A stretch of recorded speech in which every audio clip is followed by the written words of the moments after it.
2024年9月，大熊貓安安可可由四川飛到嚟香港。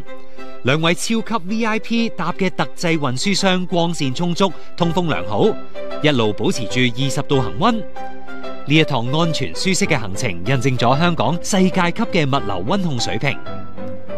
唔單止國寶，鮮活食品、藥品、電子產品、珠寶等嘅高價值貨物，對運送時間同溫度嘅要求非常高。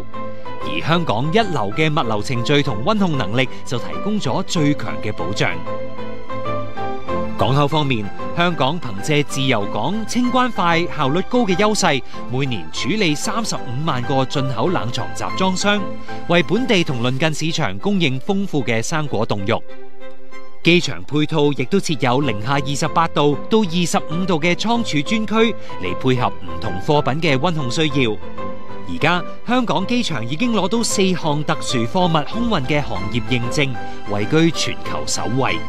擁有國際級物流溫控設備、完善嘅供應鏈管理配套，高價值物流產業將會為香港物流帶嚟無限商機。